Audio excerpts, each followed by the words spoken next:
Hi everyone, how are you? I'm Abel and welcome back to my channel.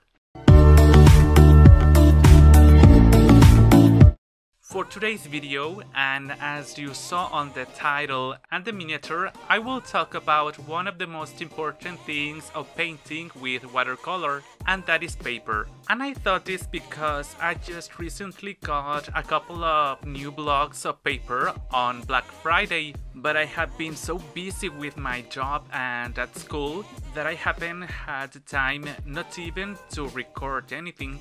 And to start with the video, I will show you the unboxing of this package I got from Amazon.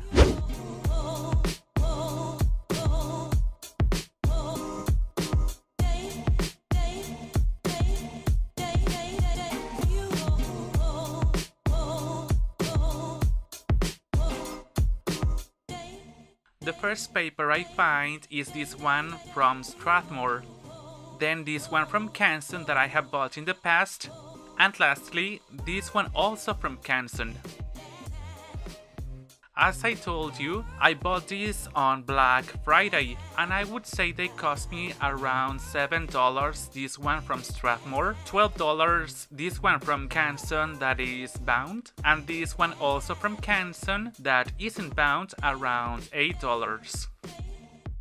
Nowadays they are no longer with the discount, but I will talk a little bit more about money later on. So the whole package would be this paper by Canson with 140 pounds, that I finally know how to say that in English. This one also by Canson with 140 pounds, but in this case it's a bound block, and this one from Strathmore with 140 pounds. Now that they are already out of the box, and since I don't want this video just to be an unboxing but rather a comparison, so to speak, of the different papers that I know, I will show you a couple of materials I have right here. First of all, I have to show you this paper I used to buy back when I started to work with watercolor. This is a paper without any brand that I didn't find at any paper store, but it wasn't that difficult to find either. I would just have to go to a couple of big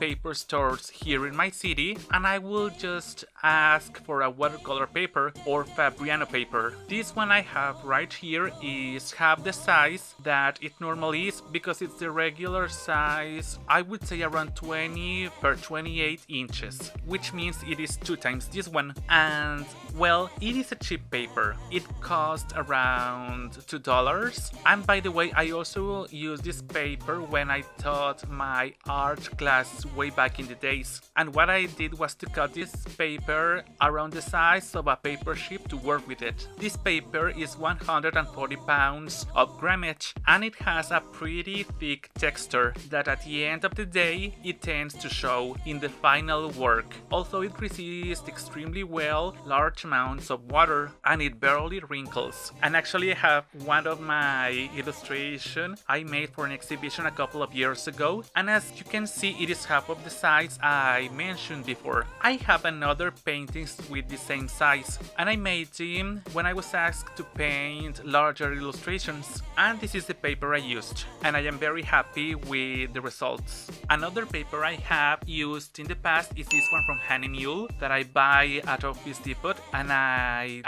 don't have it right now, and that's why I only show you this image. This is a paper with 120 pounds of grammage. This was the first professional paper I ever bought, and it's around $10 with 20 sheets. Something very positive about this paper is that the grammage is high and the texture is very smooth compared to the paper I just showed you. I have one more paper right here, and it's this one by Firenze with around 100 pounds of grammage. Most of the illustration I make are landscapes, and I use this paper in particular for the opposite, and that would be smaller illustrations like characters or something like that, and that doesn't require a large amount of water. Another paper I know very well is this one from Canson that I just bought, and I would have to say that this was and still is one of the best materials I use for painting with watercolor. This paper has a very high quality. It resists a large amount of water, comes in this block with 30 sheets, and I managed this so well that it lasts very long. Now I will show you a little test I made with the two products I was most interested to try. Here I will use for the first time this paper by Canson and this one by Strathmore. I will not try this other one, also from Canson, because it is the one I use regularly for the channel. I would say for over 90% of everything you see around here, so I would say that I know this paper very well. So the first thing I will do is take this bound block paper to make a landscape and see how it's going to work with water. For this I will take Scotch tape to make an outline, and I will use this watercolor by Sakura, which I love. I will make a landscape as easy as possible because I am very insecure when I use a paper for the first time, but I will elaborate this later on. For this particular test, I want to work with different amounts of water and with the least number of colors to see how the watercolor apply to the paper. And this would be the final result. The second test I will make is going to be on the Strathmore paper. And as you can see over here, because of the particular size of this paper, I have some problems fitting it on the screen.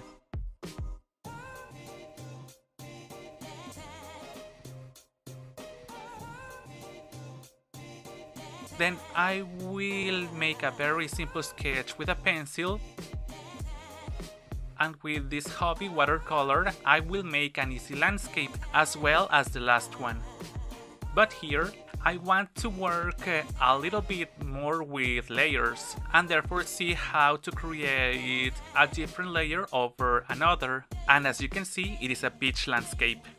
For this test, compared to the previous one, I want to work with more colors because I want to see how this paper reacts to these kinds of works. Because in theory, and especially considering the price, this paper has a better quality. And this is going to be the final result.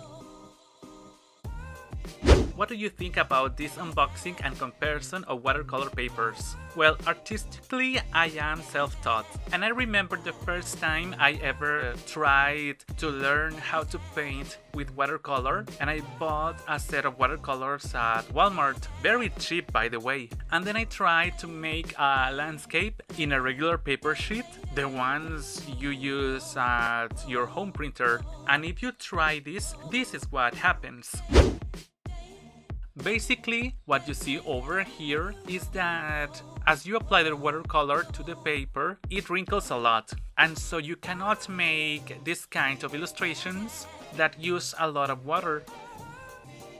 That with the experience I have with watercolor, I make mostly illustrations, landscapes, and one of my favorites, the galaxy effect. And that's exactly how I would say I use the amount of water, from less to more. And what makes possible to work with water is precisely the grammage of the paper, which is no other thing than the amount of cotton in the material. So the larger number of grammage in the paper, the bigger amount of water it will resist. Another thing I wanted to talk about was the price of these blocks, because even though I bought them with discount, they are still a very special kind of material that not everyone can afford, especially with today's economy. And I say this especially for the Strathmore paper, which I paid around $7 but only has 12 sheets. And actually, this one from Canson is also quite pricey.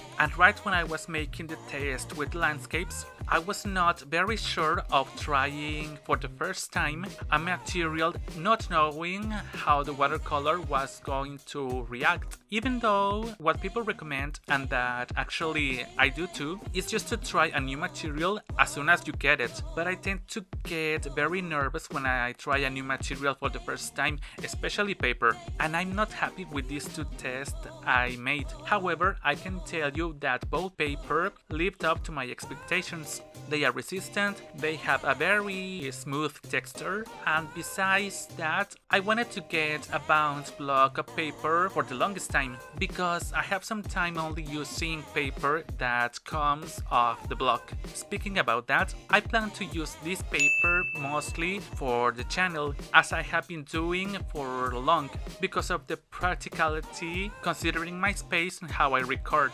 And I will leave these blocks mostly for photos, and I will see if without the pressure of the cameras I have better results. Although I will leave the door open to use them in a video. I do have one doubt though, and it's with these two papers by Canson, which I cannot tell if they are different at all, besides that one block is bound and the other is not. And that will be everything for this video. You can tell me if you make as many mistakes as I do, and especially a rookie mistake like the one I made with the paper sheet, because that's the kind of experiences that make me laugh the most, and also the ones I learned the most. And if you're not subscribed and you would like to be, hit the subscription button, or you can do that on the image that's over here, and turn on the notification bell so that YouTube will let you know when there's a new video around. Thank you so much for your likes, your comments, and for sharing this content,